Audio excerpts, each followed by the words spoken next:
नमस्कार, मैं हूं रमेश हांडा। आप देख रहे हैं ट्राई सिटी अपडेट।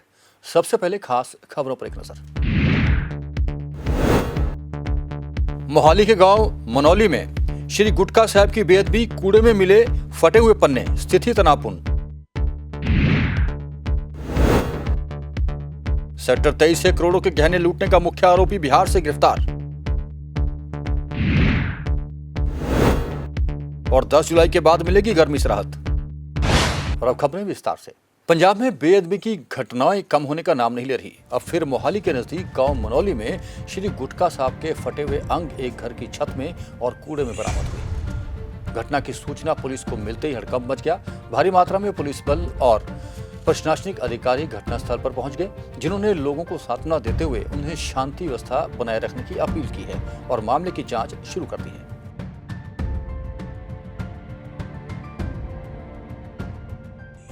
मनौली पिंड है जी, अपना थाना सुहाना ਦੇ ਵਿੱਚ ਪੈਂਦਾ। ਇਹਦੀ ਸੈਣੀ ਮਜਰਾ ਜਿਹੜੀ ਪੱਤੀ ਪੈਂਦੀ ਹੈ, ਸੈਣੀ ਪੱਤੀ ਪੈਂਦੀ ਆ। ਇਸ ਸਾਈਡ ਦੇ ਉੱਪਰ ਬਾਹਰ ਜਿਹੜੇ ਰੂੜੀ ਵਾਲੇ ਢੇਰ ਹੈਗੇ ਸੀ, ਇੱਥੇ ਸਾਨੂੰ ਸਰਪੰਚ ਜਿਹੜੇ ਹੈਗੇ ਨੇ ਕਮਲਜੀਤ ਕੌਰ, ਉਹਨਾਂ ਦੇ ਹਸਬੈਂਡ ਹੈਗੇ ਨੇ ਜੋਰਾ ਸਿੰਘ, ਉਹਨਾਂ ਵੱਲੋਂ ਤਲਾਹ ਮਿਲੀ ਸੀ ਥਾਣਾ ਦੇ ਵਿੱਚ ਕਿ ਗੁਟਕਾ ਸਾਹਿਬ ਦੇ ਕਰੀਬ 78 ਦੇ ਕਰੀਬ ਜਿਹੜੇ ਅੰਗ ਹੈਗੇ ਨੇ ਇੱਥੇ ਕਿਸੇ ਨੇ ਫਾੜ ਕੇ ਸਿੱਟੇ ਹੋਏ ਨੇ ਤੇ ਬੇਅਦਬੀ ਕੀਤੀ ਹੈ।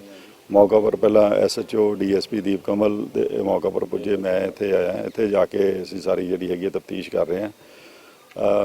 ਇਹਨਾਂ ਸਰਦਾਰ ਜੋਰਾ ਸਿੰਘ ਦਾ ਬਿਆਨ ਲੈ ਕੇ ਅਸੀਂ ਜਿਹੜੇ ਹੈਗੇ ਪਰਚਾ ਦਰਜ 295 A 120 B IPC ਦੇ ਤਹਿਤ ਜਿਹੜਾ ਹੈਗਾ ਬੇਅਦਬੀ ਦੇ ਸੰਬੰਧੀ ਜਿਹੜਾ ਹੈਗਾ ਇਹਨੂੰ ਸੈਕਰ ਰਿਲੀਜ਼ ਦੀ ਘਟਨਾ ਹੋਣ ਕਰਕੇ ਅਸੀਂ ਦਰਜ ਕੀਤਾ ਆ।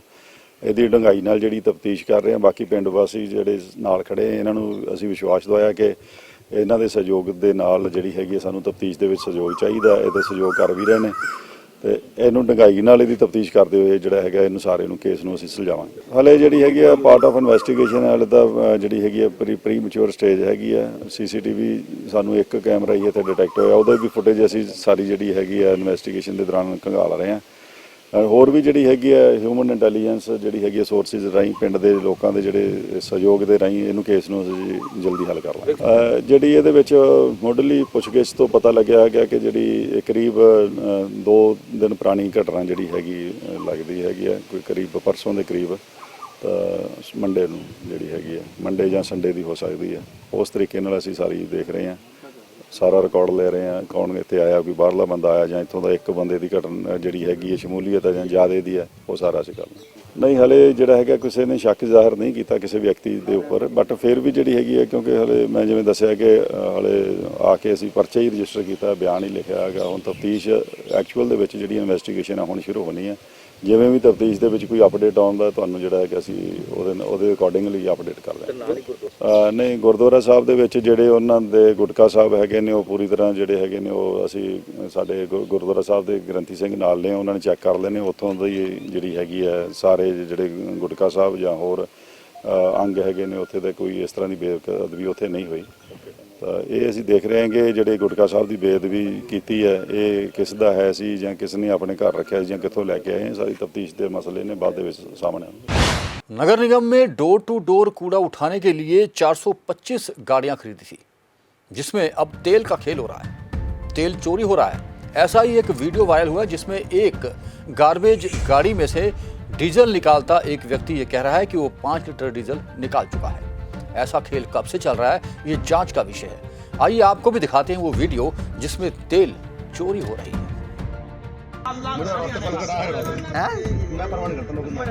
लोगों की परवाह नहीं करता क्यों, क्या बात होगी?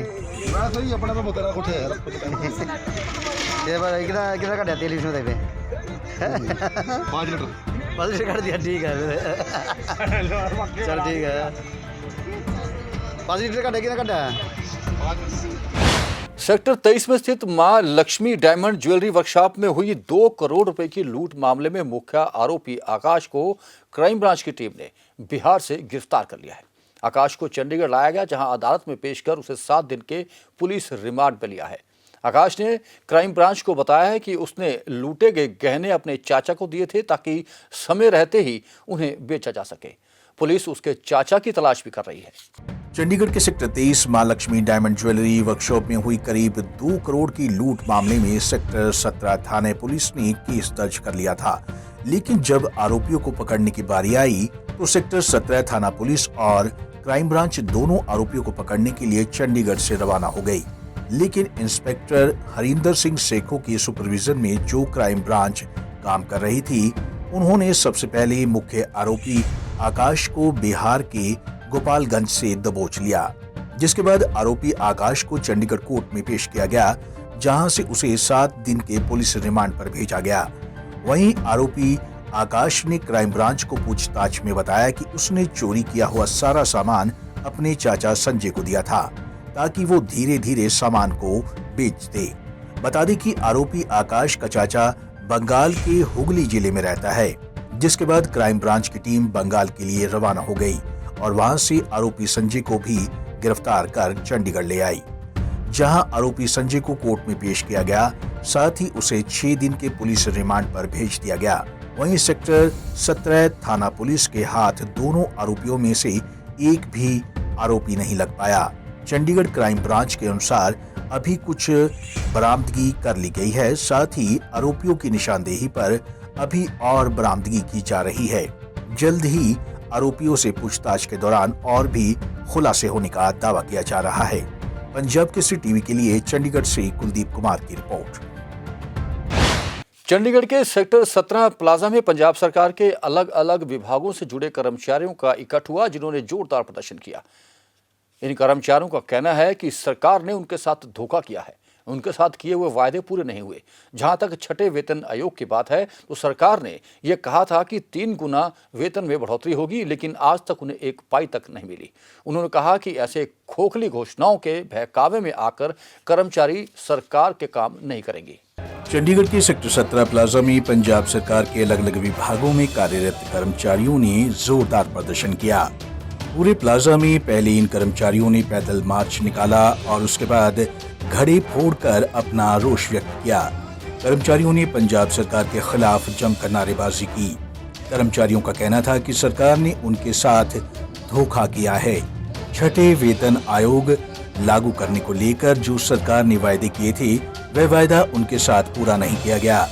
उनसे वायदा किया गया था कि उनकी आय 3 गुना हो जाएगी, लेकिन ऐसा कुछ भी नहीं हुआ। वह इस पर वित्त मंत्री मनप्रीत बादल को चुनौती देते हैं कि वह इस पर उनसे बहस करे। इसके अलावा भी उनके डीए व अन्य अलाउंस में भी कटौती की गई है। वह इसका सख्त विरोध करते हैं। कर्मचारियों का कहना था कि पंजाब सरकार से कोई भी वर्ग खुश नहीं है, चाहे वह कॉन्ट्रैक्ट टीचर हो, जिन्होंने मंगलवार को जोरदार प्रदर्शन किया था, उन पर भी लाठियां भाजी गई थी। ऐसा ही हर पंजाब के मुलाजिम के साथ हो रहा है, लेकिन वह ऐसा नहीं होने देंगे। वह इसका जवाब आने वाले चुनाव में देंगे। ਮੰਨਿਆ ਨਾ ਮੰਨਣਾ, ਸਾਨੂੰ ਪਹਿਲਾਂ ਨੌਕਰੀਆਂ ਹਸਬੈਂਡ ਦੀ ਜਗ੍ਹਾ ਬਹੁਤ ਔਖੀਆਂ ਮਿਲੀਆਂ। ਅਸੀਂ ਐਸੀ ਜਗ੍ਹਾ ਤੇ ਧਰਨਾ ਲਾਇਆ ਸੀ ਜਦ ਮੇਰੇ ਹਸਬੈਂਡ ਦੀ ਡੈਥ ਹੋਈ ਹੈ। ਉਹ ਤੋਂ ਬਾਅਦ ਦੇਖੋ ਹੁਣ ਦੇਖੋ ਬੱਚਿਆਂ ਦਾ ਕੱਲ੍ਹ ਜਦ ਮੈਂ ਜਾ ਕੇ ਟੀਵੀ ਲਾ ਕੇ ਦੇਖਿਆ, ਉਹ ਬੁਰਾ ਹਾਲ। ਜਦ ਕਿ ਜਿਹੜਾ ਪ੍ਰਸ਼ਾਸਨ ਹੈ, ਜਿਹੜੇ ਪੁਲਿਸ ਵਾਲੇ ਕੁੱਟਦੇ ਆ, ਉਹਨਾਂ ਦੇ ਬੱਚੇ ਵੀ ਵਿੱਚ ਹੋਣਗੇ। ਇੰਨੀ ਬੁਰੀ ਹਾਲਤ, ਇੰਨੀ ਬੇਇੱਜ਼ਤੀ ਮਹਿਸੂਸ ਹੋਈ ਨਾ। ਕੁੜੀਆਂ ਨੂੰ ਚੱਕ ਪੁਲਿਸ ਵਾਲਿਆਂ ਨੇ ਹੱਥਾਂ ਦੇ ਨਾਲ ਦੂਏ ਪਾਸੇ ਚੱਕ ਕੇ ਕਰਿਆ ਹੈ ਕਿ ਜਿੰਨਾ ਚਿਰ ਕੋਈ ਅਸੀਂ ਬੈਠੇ ਆ, ਅੜ ਕੇ ਬੈਠੂਗੇ, ਆਪਣਾ ਹੱਕ ਲੈਣਾ ਹੈ। ਸਰਕਾਰ ਦੇ ਜੂੰ ਰਹੇਂਗੇ ਨਾ ਰਹੇਂਗੇ, ਪਰ ਜਿਹੜੀ ਸਾਡਾ ਸੰਘਰਸ਼ ਹੈ, ਜੋ ਸਾਡੇ ਨਾਲ ਉਹਨਾਂ ਨੇ ਵਾਅਦੇ ਖਿਲਾਫੀ ਕੀਤੀ ਹੈ, ਉਹਦੇ ਖਿਲਾਫ ਤਾਂ ਸਾਨੂੰ ਪ੍ਰਦਰਸ਼ਨ ਕਰਨਾ ਹੀ ਪਏਗਾ। ਜੇ ਅਸੀਂ ਅੱਜ ਨਾ ਖੜੇ, ਅਸੀਂ ਆਉਣ ਵਾਲੀਆਂ ਪੀੜ੍ਹੀਆਂ ਨੂੰ ਕੀ ਦੱਸਾਂਗੇ ਵੀ ਜਦੋਂ ਸਾਡੇ ਹੱਕਾਂ ਦੇ ਡਾਕੇ ਪੈ ਰਹੇ ਸੀਗੇ, ਅਸੀਂ ਉਦੋਂ ਸੁੱਤੇ ਹੋਏ ਸੀਗੇ। ਇਸ ਕਰਕੇ ਸਾਨੂੰ ਸੰਘਰਸ਼ ਤਾਂ ਲੜਨਾ ਹੀ ਪੈਣਾ। ਸੰਘਰਸ਼ ਖਾਲੀ ਟੀਚਰ ਛੱਡੋ ਜੀ, ਜਥੇਬੰਦੀਆਂ ਛੱਡੋ, ਪੰਜਾਬ ਦਾ ਇੱਕ ਬੱਚਾ, ਇੱਕ ਡਾਕਟਰ ਕਲਾਸ ਲਾ ਲਓ ਜਾਂ ਟਰਾਂਸਪੋਰਟ ਤੇ ਲਾ ਲਓ, ਕੋਈ ਵੀ ਵਰਗ ਹੈਗਾ, ਅੱਜ ਸਾਰਾ ਵਰਗ ਸੜਕਾਂ ਤੇ ਉਤਰਿਆ ਹੋਇਆ ਹੈ। ਕੋਈ ਵਰਗ ਇਹਨਾਂ ਸਰਕਾਰਾਂ ਤੋਂ ਖੁਸ਼ ਨਹੀਂ ਹੈਗਾ। ਸਰਕਾਰਾਂ ਜਿਹੜੀਆਂ ਹੈਗੀਆਂ, ਗੁਰੂ ਨਾਨਕ ਦੇਵ ਜੀ ਦੇ ਟਾਈਮ ਗੱਲ ਹੋਈ ਸੀ, ਉਲਟੀ ਵਾੜ ਖੇਤ ਕੋ ਖਾਏ। ਜਦੋਂ ਵਾੜ ਹੀ ਖੇਤ ਨੂੰ ਖਾਣ ਲੱਗ ਪਏ ਤਾਂ ਦੱਸੋ ਕੀ ਕਰਨਾ ਚਾਹੀਦਾ? ਉਹ ਵਾੜ ਨੂੰ ਪੱਟਣਾ ਪੈਂਦਾ, ਜੜੋਂ ਪੱਟਣਾ ਪੈਂਦਾ। ਇਹ ਜਥੇਬੰਦੀਆਂ ਹੁਣ ਇਕੱਠੇ ਹੋ ਕੇ ਆਉਣ ਵਾਲੇ 2022 ਦੇ ਵਿੱਚ ਇਸ ਵਾੜ ਨੂੰ ਜੜੋਂ ਪੱਟ ਕੇ ਆਪਣੇ ਖੇਤ ਦੀ ਰਾਖੀ ਅਸੀਂ ਆਪ ਕਰਾਂਗੇ ਜੀ। ਪ੍ਰਦਰਸ਼ਨ ਪੇ ਕਮੇਟੀ ਦੀ ਜਿਹੜੀ ਰਿਪੋਰਟ ਦਿੱਤੀ ਆ ਸਰਕਾਰ ਨੇ, ਉਹਦੇ ਵਿਰੋਧ ਦੇ ਵਿੱਚ ਹੈ। ਸਰਕਾਰ ਨੇ ਪੇ ਕਮੇਟੀ ਦੀ ਰਿਪੋਰਟ ਦੇ ਵਿੱਚ ਜੋ ਸਾਡੇ ਨਾਲ ਵਾਅਦੇ ਕੀਤੇ ਸੀ, ਉਹ ਵਾਅਦੇ ਪੂਰੇ ਨਹੀਂ ਕੀਤੇ, ਬਲਕਿ ਸਾਡੀਆਂ ਤਨਖਾਹਾਂ ਇਹਨਾਂ ਨੇ ਘਟਾਤੀਆਂ। ਉਹਦੇ ਵਿਰੋਧ 'ਚ ਅਸੀਂ ਪ੍ਰਦਰਸ਼ਨ ਕਰ ਰਹੇ ਹਾਂ ਜੀ। ਡਿਮਾਂਡ ਨਾ ਮੰਨੀ ਤਾਂ ਅਸੀਂ ਸਰਕਾਰ ਨੂੰ ਇਹ ਚੇਤਾਵਨੀ ਦਿੰਦੇ ਹਾਂ ਕਿ 8 ਤੇ 9 ਦੀ ਪੈਨ ਡਾਊਨ ਸਟ੍ਰਾਈਕ ਹੈ, ਤੇ ਜੇ ਫਿਰ ਵੀ ਨਾ ਸਰਕਾਰ ਮੰਨੀ, ਉਸ ਤੋਂ ਬਾਅਦ ਅਣਮਿੱਥੇ ਸਮੇਂ ਲਈ ਅਸੀਂ ਕਲਮ ਛੋੜ ਹੜਤਾਲ, ਟੂਲ ਡੋਲ ਹੜਤਾਲ ਸ਼ੁਰੂ ਕਰ ਦੇਵਾਂਗੇ ਔਰ ਅਸੀਂ ਇਹ ਹੜਤਾਲ ਜਿਹੜੀ ਆ ਅਣਮਿੱਥੇ ਸਮੇਂ ਲਈ ਕਰਾਂਗੇ ਔਰ ਸਰਕਾਰ ਨੂੰ ਫਿਰ ਆਉਣ ਵਾਲੀਆਂ ਚੋਣਾਂ ਦੇ ਵਿੱਚ ਜਿਹੜੀਆਂ 22 ਚ ਹੋਣ ਜਾ ਰਹੀਆਂ ਦੱਸ ਦੇਵਾਂਗੇ ਕਿ ਮੁਲਾਜ਼ਮ ਜਿਹੜਾ ਰੀੜ੍ਹ ਦੀ ਹੱਡੀ ਆ ਉਹ ਕਿਵੇਂ ਤੁਹਾਡੇ ਰਾਜ ਪਲਟਾ ਲਵਾਉਂਦਾ ਵਾ। ਪਰ ਸਰਕਾਰ ਨੇ ਸਾਡੇ ਨਾਲ ਧੋਖਾ ਕੀਤਾ, ਵਾਅਦਾ ਕਰਕੇ ਮੁੱਕਰੀ ਆ ਔਰ ਸਾਨੂੰ ਸਰਕਾਰ ਨੇ ਪੇਕਮੇ ਦੀ ਰਿਪੋਰਟ 'ਚ ਕੁਝ ਨਹੀਂ ਦਿੱਤਾ। ਬਿਨਾਂ ਗੱਲ ਤੋਂ ਬੋਰਡ ਲਾਏ ਹੋਏ ਆ ਵੀ ਮੁਲਾਜ਼ਮਾਂ ਦੀ 3-3 ਗੁਣਾ ਤਨਖਾਹ ਵਧਾਤੀ। ਸਾਡੇ ਨਾਲ ਮਨਪ੍ਰੀਤ ਬਹਿ ਕੇ ਗੱਲ ਕਰ ਲਵੇ, ਆਫੀਸਰ ਕਮੇਟੀ ਨਾਲ ਗੱਲ ਸਾਡੀ ਚੱਲ ਰਹੀ ਆ, ਫਿਰ ਉਹਦੋਂ ਬਾਅਦ ਪੇਕਮੇ ਦੀ ਰਿਪੋਰਟ ਜਾਰੀ ਕੀਤੀ, ਸਾਡੇ ਨਾਲ ਧੋਖਾ ਕੀਤਾ ਹੈ।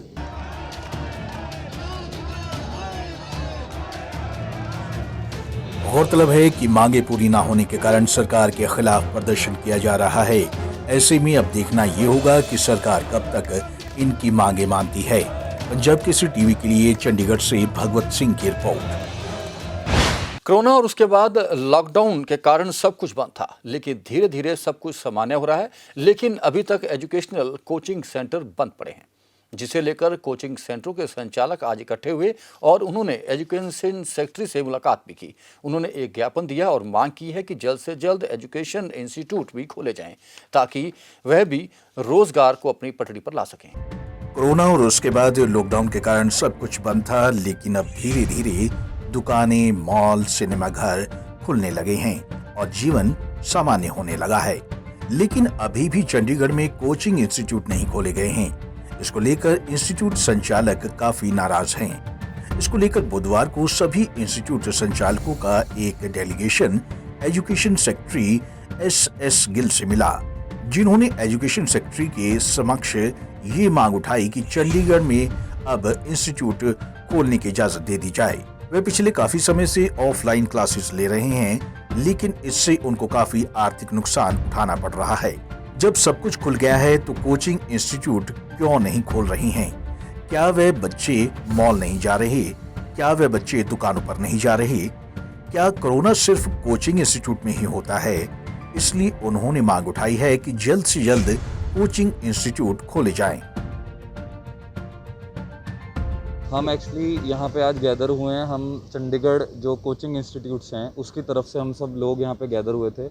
हम सिर्फ सर यही चाहते हैं, बेसिकली हमारा मुद्दा यही है कि जब सारी चीज़ें देखो खोल दी गई हैं, स्विमिंग पूल ओपन कर दिए गए हैं, जिम ओपन कर दिए गए हैं, तो इंस्टीट्यूट को प्रायोरिटी नहीं माना जा रहा है। हम एक तरह से हमारा तो देखो काम भी है कि हम सोशल बेनिफिट भी साथ में प्रोवाइड कर रहे हैं, लेकिन हमें किसी भी तरह की मतलब हेल्प नहीं दी जा रही है। हमें पूरा टैक्सेशन हमारा पूरा लग रहा है, पूरी चीज़ें हमारे ऊपर बर्डन है, हमें रेंट देना पड़ रहा है। हमें मतलब आप एक तरह से ये सोचिए कि सब कुछ बंद होने के साथ में भी हमें फिर भी उन जगहों का रेंट देना पड़ रहा है। अब सर ये हुआ कि 1 साल से ज़्यादा हो चुका है, हमारी सेविंग्स भी ख़त्म ऑलमोस्ट हो चुकी हैं सारी। अब हम मतलब ऐसे है कि बस अब हमारा अगर खुलता नहीं है तो हम बिल्कुल ही मतलब हमें अपने कोचिंग इंस्टीट्यूट बंद करने पड़ेंगे। और कहीं ना कहीं देखो हम रोज़गार क्रिएट करते हैं कि हम लोगों को पढ़ाकर एम्प्लॉयमेंट जनरेट करेंगे, बट हम खुद ही अब उस अनएम्प्लॉयमेंट रेशो में आने वाले हैं कुछ टाइम बाद।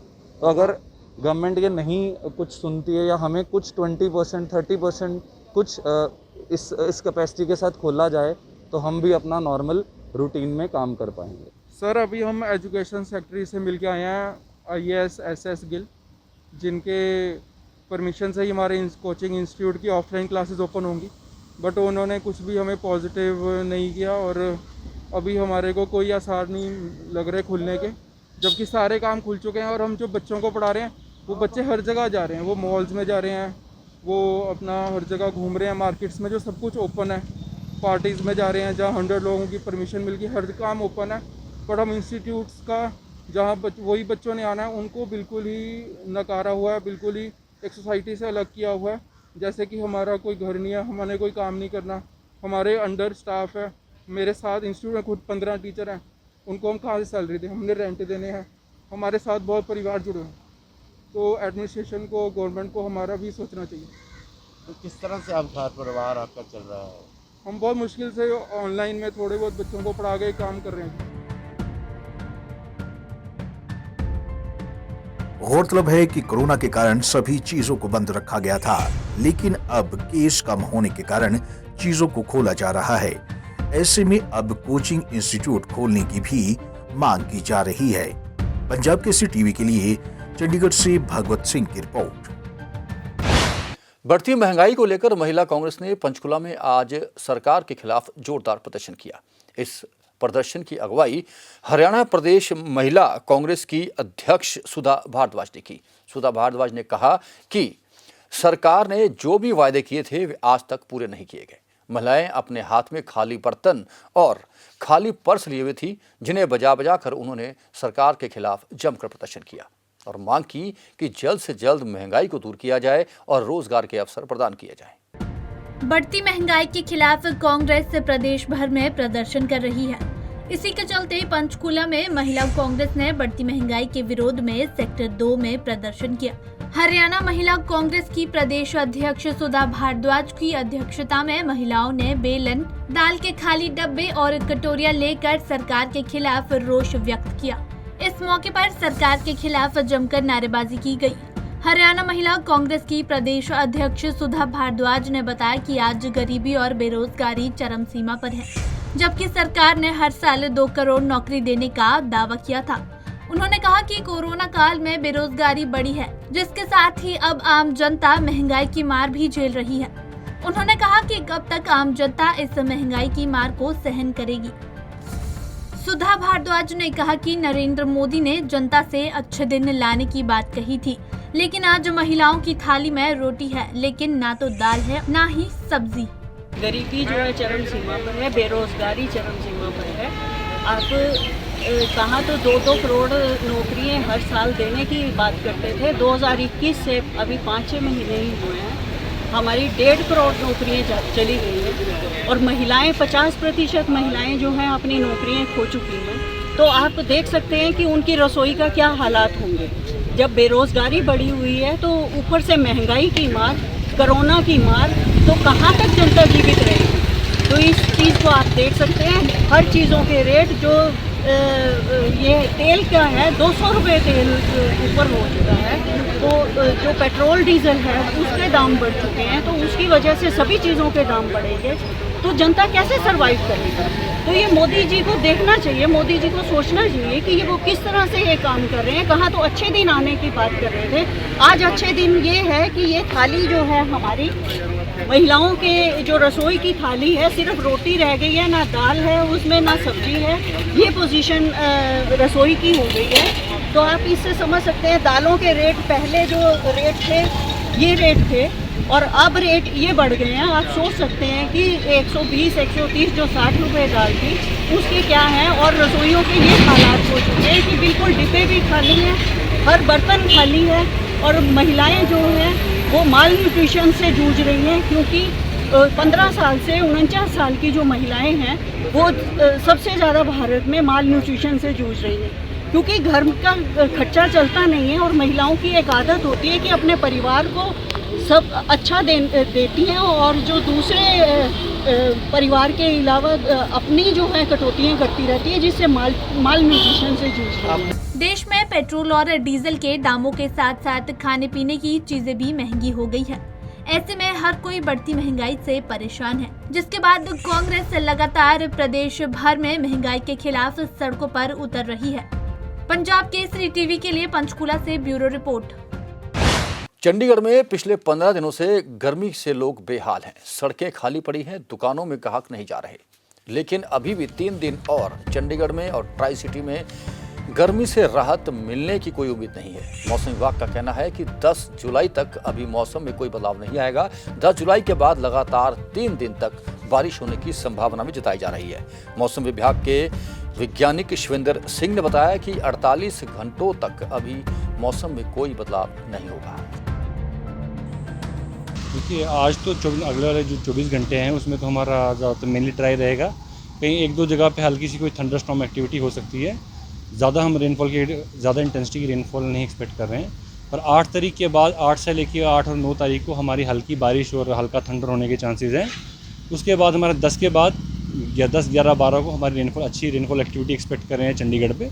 पर मेनली यही है कि 8 और 9 को हल्की बारिश रहेगी। उसके बाद 10 के बाद हमारी दोबारा रेनफॉल एक्टिविटी और इंक्रीज़ होगी, तो 10, 11, 12 को हमारी अच्छी रेनफॉल एक्टिविटी होगी, जिसके साथ हमारे काफ़ी जो पंजाब और हरियाणा के रीजन हैं, कुछ जो हमारे और हिस्से हैं, वो मानसून वहाँ पे एडवांस कर सकता है कुछ और हिस्सों में पंजाब और हरियाणा के। नहीं, ये तो गर्मी आज का दिन है। जैसे आज तो अब तो थोड़ी अब हवा चलना स्टार्ट हो गई है। आज का दिन है और कल का दिन है, उसके बाद हमारी जो टेम्परेचर्स हैं वो फॉल कर जाएंगे और थोड़ा रिलीफ मिल जाएगा। वहीं ट्राई सिटी में आज का अधिकतम तापमान 40 डिग्री सेल्सियस को पार करते हुए 40.2 डिग्री सेल्सियस तक पहुंच गया और न्यूनतम तापमान भी 29.5 डिग्री सेल्सियस रिकॉर्ड किया गया। मौसम में नमी की अधिकतम मात्रा 44% रही। और अब कोरोना अपडेट। ट्राई सिटी में गुजरे 24 घंटों में मात्र 25 नए कोरोना पेशेंट सामने आए हैं, जबकि एक व्यक्ति कोरोना की जंग हार गया है। जिसके बाद अब ट्राई सिटी में कोरोना से मरने वालों की संख्या 2236 पहुंच गई है। गुजरे 24 घंटों में चंडीगढ़ में 8, पंचकुला में 2 और मोहाली में 15 नए पेशेंट सामने आए और मोहाली में ही एक व्यक्ति की मौत हुई है। ट्राई सिटी अपडेट में अब तक के लिए इतना ही। कुछ और खबरें और सूचना लेकर फिर हाजिर होंगे। तब तक के लिए रमेश आंडा को पूरी ट्राई सिटी टीम के साथ दीजिए इजाजत। नमस्कार।